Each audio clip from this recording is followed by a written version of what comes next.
9 years of silence. One phone call. And a list of demands typed up like she was ordering off a menu. That's what my mother brought to my front door the day our story went public. A folded piece of paper with 4 items on it, as if she were owed a refund on a decade she'd thrown away herself. She had no idea that piece of paper was about to become the most expensive mistake she ever made. 9 years earlier, I stood in my parents' living room in San Jose and told them I was marrying Linda. My mother didn't yell. That would have almost been easier. She just set her coffee cup down on the side table, slow and deliberate, choosing the cruelest possible words. "You're going to do this to us?" she said. "Do what, Mom? Fall in love? Don't be smart with me, Gregory." My father didn't even look up from the television. That told me everything I needed to know about where he stood, which was exactly nowhere, as usual. He'd always been that way. A man who let silence do his arguing for him, who thought neutrality was the same thing as peace. I used to think that made him the safe parent. That evening taught me otherwise. Silence, I learned, can be its own kind of verdict. My sister Tiffany was the only one who looked like she wanted to say something. She was 20 years old then, still living at home, still terrified of our mother's voice the way I'd been my entire childhood. She caught my eye for half a second. Then she stared down at the carpet. "If you marry that woman," my mother said, "don't call this house again." "That woman has a name," I said. "It's Linda. I don't care what her name is." My Aunt Yvonne was there too. She'd basically appointed herself the family's moral compass ever since my grandmother passed, and she stood up like she'd been waiting for her cue. "Gregory, honey, think about your children," Yvonne said. "Think about what kind of life you're setting them up for." "I am thinking about them," I replied. "I'm thinking they'll grow up in a house where their parents actually love each other, which is more than I can say for this one." That's when my mother picked her coffee cup back up, signaling the conversation was over. She'd made her ruling and didn't need closing arguments. I remember standing out in the driveway afterward, keys shaking in my hand, wondering if I'd just imagined the whole thing. 26 years in that house. Every birthday, every scraped knee, every report card taped to the refrigerator. All of it, apparently, conditional. I hadn't known family love could come with fine print. I found out that evening. Welcome back to Dad's Sweet Revenge. Grab your snacks, get comfortable, and remember, every villain in these stories thought they were the smartest person in the room. They were not. Subscribe so you never miss a story. I married Linda 4 months after that night. It was a small ceremony. My future business partner, Donovan, stood up as my best man, since apparently blood only counts when it's convenient. Linda's whole family came. Her mother cried through the entire ceremony. Good tears, the kind you're supposed to cry at a wedding. Her father walked her down the aisle and shook my hand afterward with a grip that told me he'd already decided he liked me, and that was worth more to me than I let on. My side of the aisle had exactly 11 people on it. 8 of them were friends who'd shown up because they loved me, not out of obligation. Shane was one of them, standing near the back in a suit that didn't quite fit him, grinning the whole time like he couldn't believe I'd actually pulled it off. That empty side of the aisle was the last time my family would ever get the chance to stand next to me for free. Growing up, I always thought of my mother as the center of gravity in our house. Every decision, big or small, orbited around what she'd think of it. My father chose his job because she wanted stability. Tiffany chose her college major because our mother had opinions about which fields were respectable. I chose to keep my head down through most of my childhood because that was the path of least resistance. It worked, right up until the moment it didn't. Meeting Linda was the first time in my life I'd ever wanted something badly enough to risk that gravity pulling me apart instead of holding me together. I met her at a mutual friend's barbecue, the kind of afternoon where you don't expect your whole life to reroute itself, and then it does anyway. She was arguing, good-naturedly, with someone about whether store-bought barbecue sauce could ever compete with homemade. I remember thinking that anyone who defended good cooking with that much conviction was somebody I needed to know better. 6 months later, I was bringing her home to meet my parents, naively certain that anyone who met her would feel exactly what I felt. I was wrong, and I spent the better part of a year afterward trying to convince myself that maybe, with enough time, my mother's position might soften. It never did. If anything, the silence just calcified, year after year, until it became the only version of her I had left. Here's the thing about being disowned. It forces you to figure out who you actually are without anyone's permission. Linda and I started small. She'd grown up cooking her grandmother's recipes, a line of hot sauces and pepper jellies that she used to sell out of a folding table at the farmer's market on the east side of San Jose. I was working a sales job I hated, coming home smelling like a car dealership, and on the weekends I'd help her load jars into the back of my car and haul them out to whatever market would have us. "You know this is never going to make us rich," she told me once, laughing, wiping vinegar off her hands with a dish towel. "Good thing I didn't marry you for the money," I said. Smart, because there wasn't any. Those early markets were humbling. Some Saturdays we'd sell out by 10 in the morning. Other times we'd stand behind that folding table for 6 hours and sell 4 jars to people who mostly wanted to know if the hot sauce was actually spicy before wandering off. I learned patience I didn't know I had. Linda already had it. She'd grown up watching her grandmother cook for a family of 9 on a single stove, and she treated every setback like it was just another ingredient she hadn't measured out yet. We built Sullivan and Grady sauces. Her maiden name was Grady, and she insisted both names go on the label, side by side, like a promise. We ran it out of a rented commercial kitchen for 6 years. 6 years of 16-hour days, of maxed-out credit cards, of me picking up freight hauling gigs on the side just to keep the lights on in our warehouse space. There were months we ate the product we couldn't sell instead of groceries, joking that at least we'd never get scurvy with that much vitamin C in the peppers. There were nights Linda sat at our kitchen table, doing inventory by hand because we couldn't yet afford the software, and I'd sit across from her doing the same thing with our bills. Somewhere around midnight we'd just look at each other and laugh, because what else was there to do? My business partner Donovan came on when we were still tiny. He handled the numbers, I handled operations. Linda handled the product. We fought like siblings. We celebrated like family. Donovan had walked away from a stable accounting job to bet on us, and more than once I asked him why. Because everybody else in my life plays it safe, he told me once, and I wanted to be around people who didn't. When Costco finally picked up our first product line, the 3 of us sat in our kitchen and cried like idiots. Linda kept saying they actually said yes over and over, as if repeating it would make it real. I remember calling Shane that same night just to tell somebody, anybody, who'd actually be happy for us. That was the beginning. It took 3 more years after that, and a woman named Archer, a food and beverage consultant we hired, to help us navigate a much bigger opportunity, to get us to the point where a national food conglomerate made an offer to acquire the company outright. Archer was blunt, in a way I appreciated immediately. The first time we met, she looked over our numbers, our contracts, and our growth curve, and said, "You two have built something real. Don't let anyone talk you into selling it for less than it's worth, and don't let anyone talk you into keeping it if the offer's actually good." That kind of honesty was rare, and it was exactly what we needed heading into negotiations neither of us had any real experience with. The negotiation itself took the better part of a year. The first offer the conglomerate put on the table was low, nowhere near what Archer believed the company was actually worth, and she told us flatly to walk away, rather than accept it out of fear. "They'll come back," she said. "Companies like this don't approach small brands unless they've already decided they want them. The first number is never the real number." She was right. 3 months later, a second offer came in, higher but still short.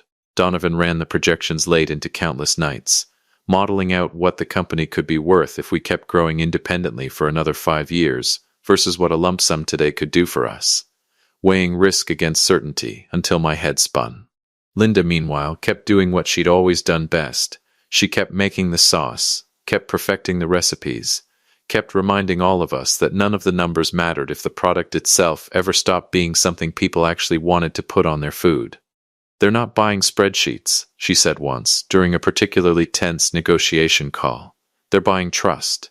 People trust us because the sauce is good and the story is real. Don't let the number make you forget that. $11 million. You sure about this?" Archer asked me the day the final paperwork came through. "Once you sign, it's real. There's no undoing it." I looked at Linda. 9 years of building something out of nothing, out of vinegar and pepper seeds and stubbornness. "And here we were. I've never been more sure of anything," I said. We signed, and 2 weeks later, a business journalist reached out to Linda's social media page, wanting to do a feature. From farmer's market to 11 million. The untold story of Sullivan and Grady.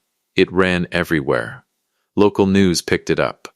A national morning show wanted us for a segment. Our faces were suddenly on screens in living rooms all across the country, including, inevitably, the living room I grew up in, 20 minutes from where I now lived with my wife and our 2 kids. My mother watched that segment 3 times before she finally picked up the phone. There were milestones along the way that I used to think, naively, might be the thing that finally broke through her silence. The birth of our first child, a daughter with Linda's stubborn chin and my father's exact shade of hazel eyes. Not that he'd ever get the chance to notice the resemblance. I sent an announcement anyway. The first year, some small, foolish hope still alive in me that a grandchild might soften what an in-law never could. Nothing came back. Not a card. Not a call. Just silence, same as always, delivered right on schedule. Our son came 2 years after that, and by then I'd stopped sending announcements. Linda and I built our own version of family instead. Holidays with her parents. Birthdays crowded with friends like Shane and Donovan, who had become closer than blood. Shane even taught our daughter to ride a bike in our driveway, because I'd broken my wrist the week before and couldn't run alongside her. Donovan and his wife, Crystal, became the honorary aunt and uncle. Crystal was there for every first day of school, every scraped knee, and every terrible homemade birthday cake Linda and I attempted, and mostly ruined together. It wasn't the family I'd grown up expecting to have. It was better, because every single person in it had actually chosen to be there. I used to feel a strange low hum of grief on the holidays, watching Linda's parents dote on our children, with the kind of easy warmth that should have come from both sides. I never told Linda how much that hum bothered me, because I didn't want her carrying any more weight than she already did just for existing in a family that had decided her skin was a disqualifying trait. But it was there, quietly, for years. It didn't disappear until the day I finally understood that hoping for something my mother was never going to give me had been its own kind of self-inflicted wound. The call came in on a regular afternoon. I almost didn't answer it, the number wasn't saved, but something made me pick up. Gregory. I hadn't heard that voice in 9 years, and it still made something in my chest tighten up like a fist. "Mom, I saw you on the television," she said, as though she were simply commenting on the weather. "You and Linda, that's her name. Yeah. $11 million. Gregory. That's what they're saying." There was a long pause. I could hear her breathing, could practically hear the gears turning behind the silence. "We should talk," she said. "As a family." "Funny," I said. "I don't remember you using that word in about 9 years. Don't be difficult. I'm your mother." "You were," I said. "Then you chose not to be. You made that decision. Not me." "I'd like to come by," she said, entirely ignoring my words, which was exactly her style. "This weekend." I should have said no. Every instinct in my body told me to slam the phone down. But there was a small, curious, almost scientific part of me that wanted to see exactly how far she'd go. "Fine," I said. "Come by." That single word, "fine," was about to set off the most satisfying chain of events of my entire life. After I hung up, I sat there staring at the screen for a long time. 9 years of practiced indifference, and one short call had cracked it wide open in under 2 minutes. I told myself it didn't matter. I told myself I was completely over it. But some part of me, the part that still remembered being a little boy running to her with a bruised elbow, needed to see if there was anything left behind that voice besides greed. There wasn't, and I was about to let her prove it to me in person. I told Linda that night, sitting across from her at our kitchen table, the exact same table where we used to count out crumpled single-dollar bills from our early days at the farmer's market. "She wants to come here," I said, "to the house." Linda set her fork down slowly. "After 9 years. After $11 million, I corrected. "What do you want to do?" That was the real question, wasn't it? Because there were 2 versions of me sitting at that table. One version wanted to slam the door in her face the split second she showed up, and never look back. But the other version, the one that had spent nearly a decade watching my mother's absence shape every holiday, my kids growing up without a grandmother, my wife carrying the quiet weight of being blamed for a family's fracture, That version wanted something permanent. I want the world to see exactly who she is, I told her. Not just hear about it secondhand. I want them to see it. Linda tilted her head. You want to record her? I want to record every single second. And then what? And then I want everyone who ever wondered why my own parents weren't in our wedding photos to finally get a clear answer. Linda thought about it for a long moment, turning her water glass slowly on the table. I need you to promise me something, she finally said. Anything. Promise me this isn't about proving something to her. Promise me it's about finally telling the truth, out loud, where she can't twist it into something smaller. I promise, I said. And I meant it. I called my old childhood friend Shane the next morning. We'd grown up 2 houses down from each other, and after high school, he'd gone into video production. He did mostly commercial work and the occasional wedding, but I knew he had the high-end equipment and, more importantly, the total discretion to set up cameras in a way nobody would ever notice. You want to do what? Shane asked when I laid it out for him. Wire the living room. Small stuff. The kind of gear you'd use for a high-end documentary. I want tight angles on the couch, on the front door, and I want audio that's completely clean. Gregory, this is your mother we're talking about. It was, I said. She resigned from that position 9 years ago. Now she's just a stranger showing up with a list of demands. Do you already know what's on it? I don't need to see the paper to know what kind of person wrote it. I told him. There was a long silence on the line. Then Shane exhaled heavily. I still remember your wedding, he said quietly. I remember looking over at that completely empty side of the room and thinking, man, what a loss for them. I'll be there, man. I'll bring everything we need. Shane came by 2 days before the scheduled visit. He installed everything so seamlessly that I forgot the lenses were even there by the following afternoon. 4 angles. 2 hidden audio pickups. Everything fed directly to a secure hard drive in my home office, completely offline. I wanted total control over what happened with that footage, and when. One thing, Shane said, standing back to look over the room. Think hard about whether you actually want to release this. Once it's hit the internet, it's out there forever. There's no taking it back. I know, I replied. I've had 9 years to think it through. I also looped in Archer, the consultant who had helped us navigate our multi-million-dollar acquisition. She built her career on knowing exactly how narratives move through the media, which levers to pull, and when to pull them. I need your perspective, I told her. Not for the brand. For something deeply personal. I explained the disownment, the cold shoulder, the sudden phone call, and the upcoming visit. Archer was silent on the line for a moment. You want this to go public. I want the whole country to know exactly what kind of woman disowns her son for marrying a black woman, stays dead silent for 9 years, and then shows up with her hand out the very second a number hits the news. That's not advice I usually give, Archer said flatly. But I like you. I respect your wife. And frankly, a woman like that deserves the exposure. Here's exactly how we're going to handle it. Finally, I called Donovan. It was mostly out of habit. He'd been my sounding board for every major turning point since we founded the company. You don't need my permission for this, Gregory, Donovan said. But if you're asking whether I think it's the right move, absolutely. Some debts don't get erased just because a decade flew by. She had 9 years to make this right privately. Instead, she chose to do it loudly, with a list of terms in your own living room. Let the world see the choice she made. The day arrived. I had sent our 2 kids to spend the afternoon with Linda's sister Crystal, who lived across town. I wanted them nowhere near the blast radius of whatever was about to go down. Crystal didn't ask a single question when I called her. She'd been on the front lines of our history long enough to understand. Just know they're safe, happy, and completely oblivious, I told her. They're going to be spoiled rotten and asleep by 8, Crystal promised. Go take care of your business. Linda, however, completely refused to leave. This affects me too, she said, adjusting a picture frame on the wall that was already perfectly straight. I am not hiding out in our bedroom while your mother sits in my house. I'm not asking you to hide, I said, catching her hands. I just want you guarded. She's going to say something ugly. She always does. Let her, Linda said, looking me dead in the eye. I've survived 9 years of her silence. I can survive 20 minutes of her voice. At exactly 2 o'clock, my mother's car pulled into our driveway.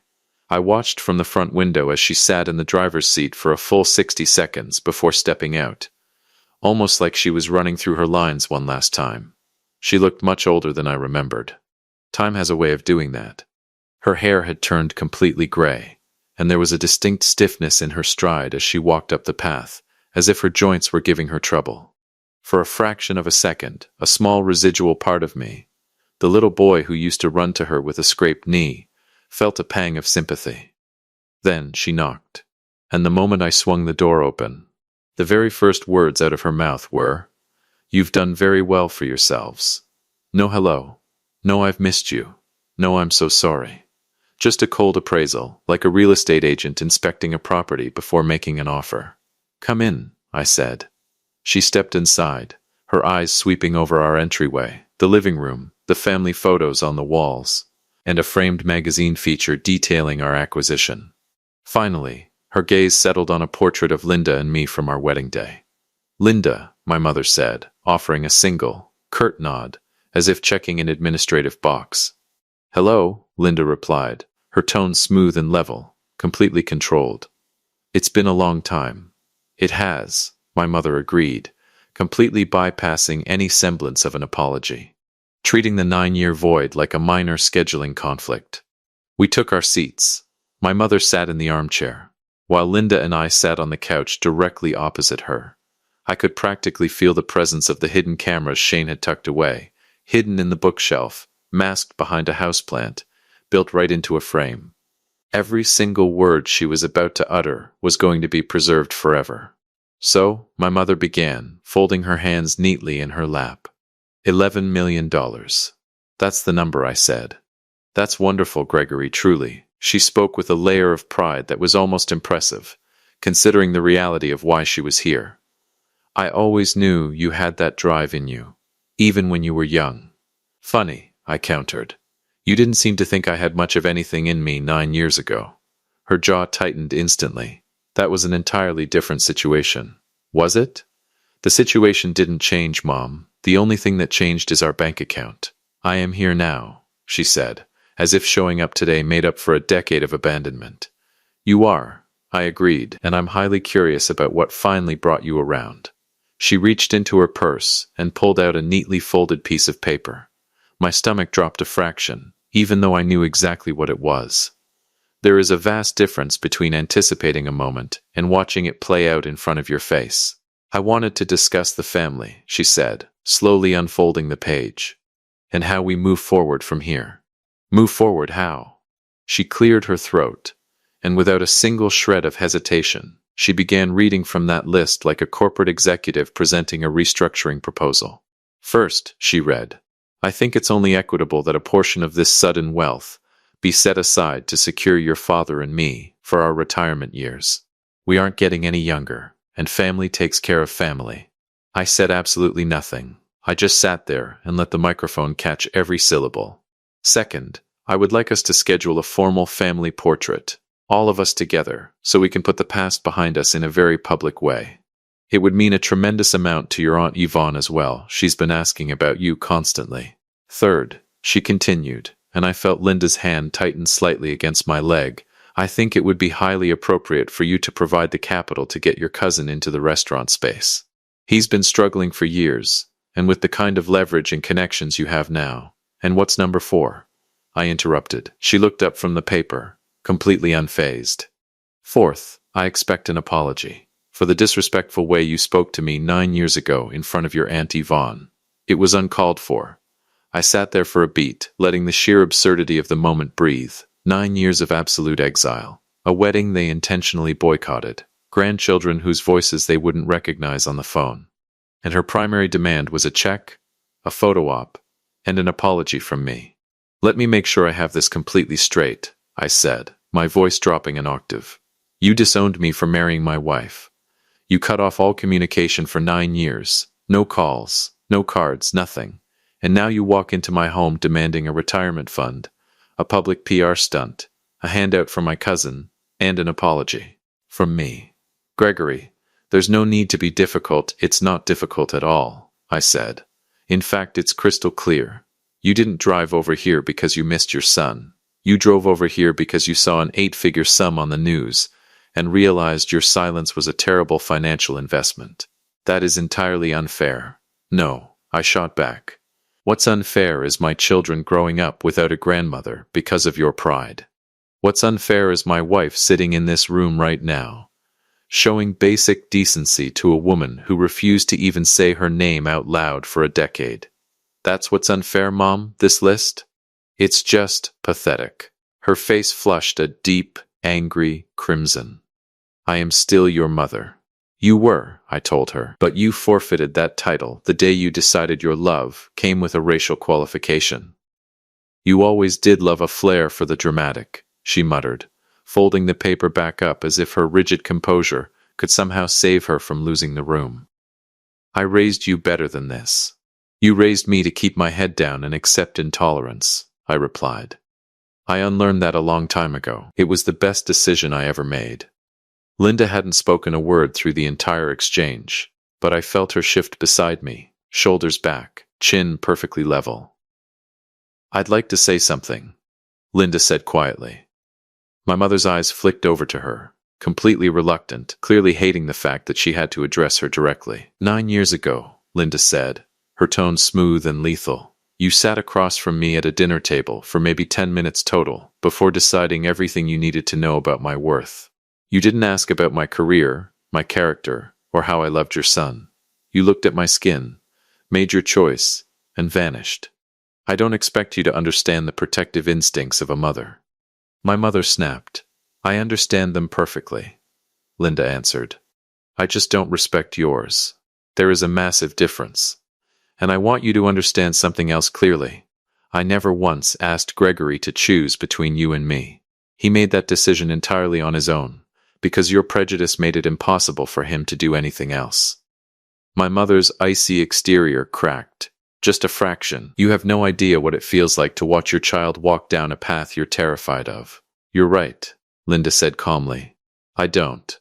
Because I'm raising my 2 children in a home filled with unconditional love and safety, completely free of the toxic fear you just described. Maybe the path was never the problem. Maybe it was always you. My mother's mouth opened to fire back a response, but I stood up before she could utter a single word. We're done here. It's time for you to leave, I said. Gregory, you came into my home with an invoice disguised as a family reunion, I told her, pointing directly at the door. You didn't come to apologize. You haven't asked a single question about your grandchildren. You came because you thought $11 million wiped clean 9 years of hatred. It doesn't. So this is it? You're just going to throw away your flesh and blood? My mother stood up, clutching her folded list against her chest like a shield. Money has completely corrupted you, Gregory. Money didn't corrupt me, I said, staring her down. It just bought me the one thing you never gave me, the complete freedom to exist without your approval. I'm the exact same man I was at 26, standing in your living room telling you I'd found the woman I wanted to build a life with. You're the one who decided that life wasn't worth knowing. I'm just finally showing you the receipt. She went completely pale. You would actually humiliate your own mother for a headline? I would humiliate any person who discards their child over the color of his partner's skin, I said coldly. The fact that you happen to be my biological mother doesn't make it a tragedy. It makes it a necessity. For a split second, her eyes welled up, the very first genuine break in her mask since she walked through the door, but it passed instantly, her jaw setting into that same stubborn, rigid line I knew all too well from my youth. The line that meant she would gladly burn her entire life to the ground before admitting she was wrong. You threw it all away, I said quietly, opening the front door. I'm just delivering the bill. I had no idea that phrase, I'm just delivering the bill, was about to echo across millions of screens. She stormed out, her folded list still clutched tightly in her hand. I watched her sedan back out of the driveway and disappear down the block. The house fell completely, beautifully still. Are you okay? Linda asked, walking over to me. I don't know yet, I admitted honestly. Ask me in a week. Linda wrapped her arms around my neck, and I just stood there in the entryway, breathing her in, letting the massive rush of adrenaline finally drain out of my frame. For 9 long years I had rehearsed exactly what I would say if I ever faced her again, but the actual reality of it had been both entirely expected and completely surreal. That same evening, Shane and I sat down in my home office to review the multicam footage. Every angle was immaculate, the audio crystal clear. The entire confrontation was captured exactly as it happened. No edits, no narrative spin. The raw truth didn't need any enhancement. "This is," Shane whistled, shaking his head as the monitor played back the mother's demands. "Gregory, this is absolute annihilation. This is going to utterly destroy her public standing." "Good," I said. "I'm serious, man. Once this goes live, there's no pulling it down. People are going to know her face, her neighborhood. This isn't an anonymous message board post. This is as real as it gets. She made it real the day she valued her prejudice over her son," I told him. "I'm just making sure the public sees the consequences of that choice." We ran through the tape twice more, Shane tagging the timestamps and cutting out any dead air. By the time the final export finished, it was past midnight. Shane leaned back in his chair, staring at the glowing screen. "For what it's worth," he said softly, "I've known you since we were boys. I never understood how a mother could do that to her own kid. Watching this, I still don't get it, but at least now, the entire world will see what I've always known about you and Linda." The next morning, I jumped on a call with Archer. "The footage is cut and ready," I told her. "Send the file over," she replied. "Let's deploy this the right way." Archer's strategy was brilliant, executed with surgical precision. We didn't just dump a random video onto a fresh channel to get buried by the algorithm. We coordinated with the business outlet that had handled our acquisition feature, pitching it as an exclusive, raw follow-up. The public had already fallen in love with our farmers market to millions story. Now they were going to get the hidden perspective, the mother who abandoned the architect of that success, only to show up demanding a payout the second the paperwork cleared. "Audiences love a true success story," Archer explained, "but they absolutely live for a narrative reversal. Right now, your mother thinks she still holds the psychological high ground. She's about to find out how powerless she actually is, in front of an audience of millions." Archer helped streamline the final piece into a devastating 11-minute segment. No dramatic music, no cheesy sound effects. Just my mother, sitting in our living room, reading financial terms off a folded sheet of paper, capped off by the line that would soon trend nationwide. "I'm just finally showing you the receipt." We hit publish on a quiet Tuesday afternoon. Linda stood right beside me, her hand resting on my shoulder as I clicked the mouse. "No turning back now," she murmured. "There was never a way back," I said. "Not since the day she walked away." The video didn't just perform well. It went completely nuclear. Within the first 6 hours, the view count outpaced our original corporate feature. The comment sections turned into a massive psychological breakdown of my mother's behavior, with total strangers dissecting her expressions phrase by phrase. Clips of the exact moment she demanded an apology became an overnight symbol of toxic family entitlement. Major news networks that had covered our business deal picked up the viral fallout within 24 hours. My phone was a constant blur of notifications. Old high school classmates, complete strangers, business associates. One email came from a woman who had been disowned under nearly identical circumstances. She thanked me for giving a voice to a pain she had never been able to articulate to the outside world. Another came from a young man who wrote that the video gave him the backbone to finally cut ties with an abusive parent who only valued him for his financial output. Donovan called me the next morning, his voice a mix of awe and laughter. "Gregory, our direct web traffic has literally tripled overnight. I don't know whether to congratulate you or hire a security team. Probably a bit of both," I laughed. Within the week, a prominent national talk show invited Linda and me back to discuss the staggering cultural impact of the video. Archer spent hours prepping us for the broadcast, running mock interviews, anticipating aggressive angles, and ensuring our messaging stayed completely unshakable. "They are absolutely going to ask if you regret exposing her," Archer warned me during our final briefing.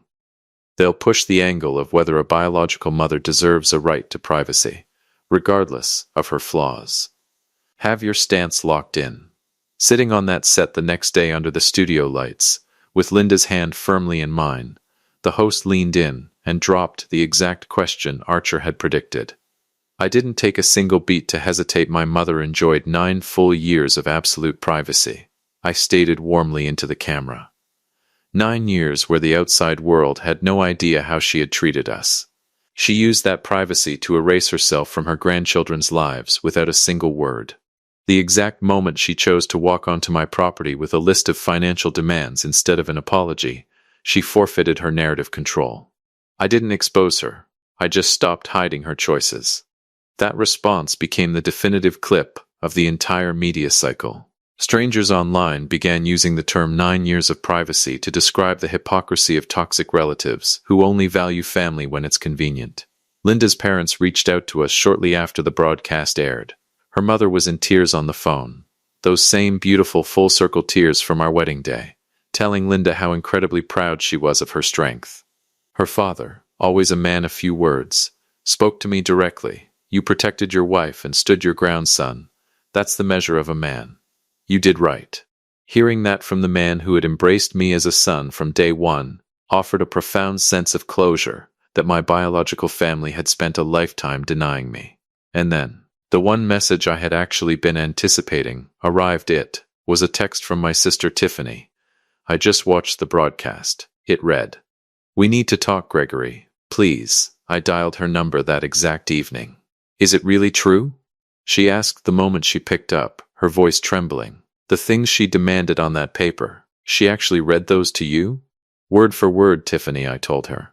"I can send you the unedited raw drive right now if you want to see it yourself." A heavy, emotional silence hung over the line. "I always held on to this childish hope," Tiffany whispered eventually, "that if enough time went by she'd finally wake up and apologize to you. I guess I was being naive, and now you see the reality," I said gently. "Now I see it," she agreed, her voice thick with emotion. "I am so deeply sorry, Gregory. I should have stood up for you 9 years ago in that living room. I was just a 20-year-old kid terrified of her wrath, and I let that fear cost me a decade with my brother." "You were under her roof, Tiffany," I said, easing the burden she'd been carrying. "You did what you had to do to survive that environment. I don't blame you for that. She's the one who built the wall. You just didn't have the tools to knock it down yet." "I want to see you guys," Tiffany said, a sudden clarity in her voice. "I want to meet Linda properly. I want to be an aunt to my niece and nephew if you'll let me. They are going to absolutely love you," I told her. And I meant it. Tiffany wasn't the source of the malice. She had just been another casualty of our mother's control. That I could easily forgive. My mother's calculated corporate greed, however, was a completely different story. My Aunt Yvonne, predictably, took a radically different path. She called me 2 days later, her voice trembling with pure, unadulterated rage. "Do you have any comprehension of what you've inflicted on your own mother?" she barked, skipping any greeting entirely. "She literally cannot step outside her house. People are identifying her at the local market." "That sounds like a direct consequence of her actions, Yvonne," I replied coolly. "Not a tragedy. You dragged her name through the mud. Publicly. In front of the entire country." "She dragged her own name through the mud," I corrected. "I simply made sure the cameras were rolling when she did it. Family does not do this to family, Gregory." "You're entirely right," I said, my voice hardening. "Family doesn't disown their son over the color of his wife's skin. Family doesn't vanish for close to a decade. And family certainly doesn't present an invoice the second a business acquisition goes public. My mother checked every single one of those boxes. I just stopped keeping her secrets. You have utterly destroyed her life. She had 9 years to build a life based on accountability," I told her. "She chose greed instead." "I didn't ruin anything, Yvonne. I just handed her the bill." "I was standing right there in that room 9 years ago," Yvonne hissed. "I warned you to think about your future children. You told me to worry about the social status of children who hadn't even been conceived yet," I fired back. "Yet you haven't spent a single second worrying about the 2 very real grandchildren who have spent their lives without a grandmother because of the hatred you and my mother fostered in that room. It's fascinating how your concern for family only ever applies when it protects your ego." Yvonne slammed the receiver down. I didn't bother calling back. A few weeks later, Shane sent over a screenshot from a community forum based in our old neighborhood. A former neighbor from our childhood block had penned a lengthy post recalling my mother from years prior, detailing how ruthlessly exclusive she had always been about which neighborhood kids were welcome at her dinner table, and which ones were subtly turned away. Reading those words, a profound realization washed over me. The 4 demands she brought into my home weren't a sudden, unhinged departure from her character. They were simply the ultimate, unfiltered manifestation of a psychological pattern that had been running her entire life, one that I had spent my childhood either ignoring or making excuses for. "Are you doing okay seeing all this laundry aired out online?" Shane checked in later that night. "Honestly? Yeah," I told him. "It's a lot easier to fully accept the reality of who your parents are when objective third parties lay it out with zero reason to lie." My cousin, the one my mother had tried to leverage me into financing, reached out shortly after. He sounded entirely mortified. "Gregory, I swear to you on everything I own, I had absolutely no idea she was going to use me as a bargaining chip," he said, his voice laced with panic. "I never asked her to do that. I would never dream of it.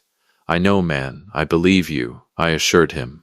He had always been a decent guy, even in a household where decency was treated like a weakness. "For what it's worth," he added quietly, "I think you did exactly the right thing. She's been sitting in that house talking about your acquisition money like it was a family inheritance she was personally owed. Like you owed her a dividend just for giving birth to you. How is your actual restaurant concept coming along?" I asked, steering the conversation to his real goals. "Slowly," he admitted. "But I'm doing it entirely on my own terms.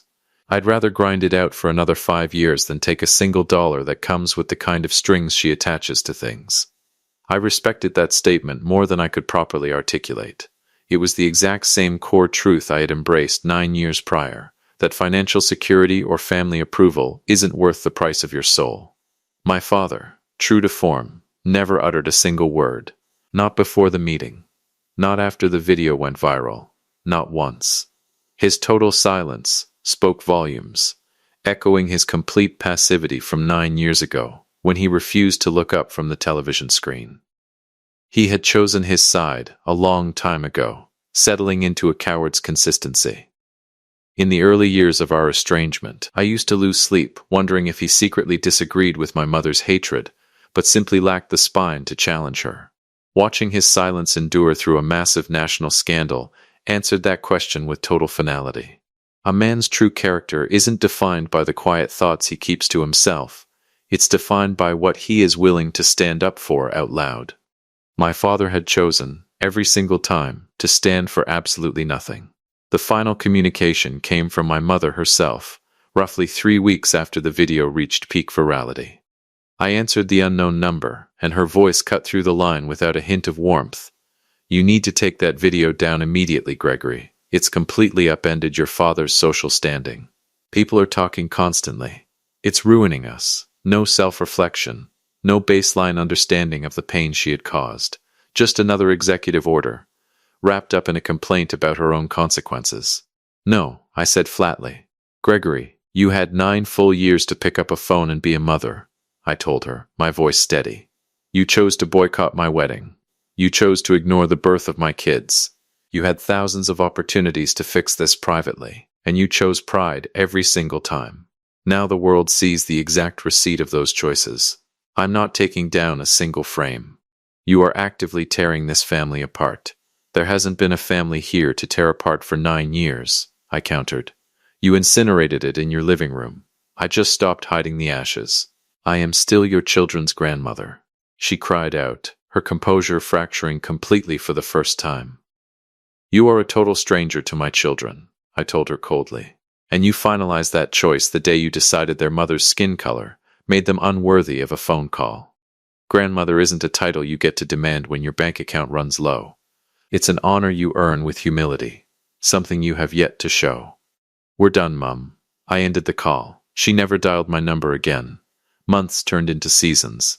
The footage continued to circulate in waves across the internet, routinely resurfacing as a case study in conditional love, prejudice, and the power of boundary setting. Ironically, the massive wave of public support for Sullivan and Grady sauces drove our brand visibility to unprecedented heights, making our new parent company absolutely thrilled with the acquisition. Archer frequently joked that my mother had inadvertently executed the most lucrative marketing campaign in modern food history. Tiffany became a permanent, beautiful anchor in our daily lives. She became a staple at weekend barbecues, birthdays, and school events, learning our kids' favorite games and inside jokes. She tried to apologize to Linda at first, but Linda simply cut her off with a hug, reminding her that she wasn't responsible for the sins of her mother. Crystal and Tiffany hit it off immediately, and our family gatherings no longer felt like a broken puzzle we were forcing together. They felt like a real family that had simply finally found its rhythm. Donovan and Archer remained tight fixtures in our inner circle. Every now and then, one of them will text over an article or a video essay analyzing the fallout of the receipt video. Always with the same note: "Still can't believe you actually pulled the trigger on that." I smile every single time I read it. My mother still resides in that same San Jose house.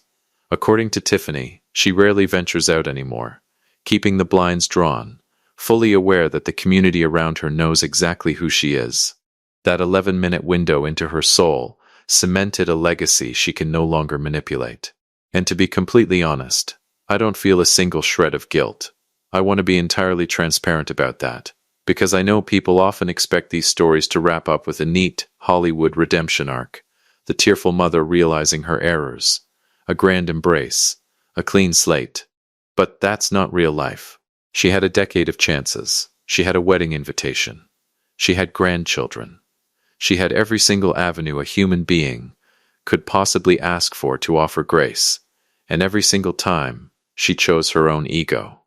The list of demands wasn't a sudden mistake. It was the definitive summary of who she had always been, finally captured in high definition for the world to see. Linda and I sat out on our back porch a few evenings ago, watching our kids chase each other through the grass as the sun dipped below the tree line. She leaned over and asked me if, knowing everything I know now, I would still hit record. Every single time, I told her, kissing the top of her head, without a second of hesitation. No lingering regrets? The only thing I regret, I said, looking out at our children laughing in the twilight, is that it took an $11 million acquisition for the world to believe the truth about her prejudice. That she walked away from her own son over something that never should have mattered in the first place. Linda leaned her weight against my shoulder, and we just watched our kids play, completely safe, completely loved, and entirely insulated from the cold, conditional world we had left behind. Sometimes my mind drifts back to that living room 9 years ago, the slow, deliberate placement of the coffee cup, the quiet verdict passed down before I could even finish my sentence. I used to carry a deep, heavy grief over what that night cost me, but standing here now, I see it with total clarity. It didn't cost me a family. It simply exposed one that never truly existed, clearing the path for me to build a real one of my own. What I gained instead was harder won, but far more real. A wife who never once asked me to shrink myself to make anyone else comfortable. A sister who found her courage 9 years late, but found it all the same, and has spent every day since trying to make up for lost time. A business partner who bet on us when nobody else would. A friend who wired a house with cameras because he trusted my judgment even when it scared him. A consultant who helped me turn a private wound into a public reckoning, precisely because she believed the truth deserved an audience. And 2 children who will never know what it feels like to be measured, judged, and found wanting by the people who are supposed to love them unconditionally. That, more than the $11 million, more than the viral video, more than the folded piece of paper with its 4 ridiculous demands, is the inheritance I actually care about passing down. My mother wanted a family photo to put the past behind us. She wanted it because a photo is easy, a single frozen moment that can be shown to neighbors and relatives as proof that everything is fine, that the wound never happened, that 9 years of silence was just a minor disagreement smoothed over by time and money. I understand now why she wanted that photo so badly. A photo doesn't ask questions. A photo doesn't say anything at all. It was never going to be that easy. Not after everything. Not after 9 years of exactly that kind of easy silence. Some doors, once you close them, are meant to stay that way. I closed mine, and I have never once looked back.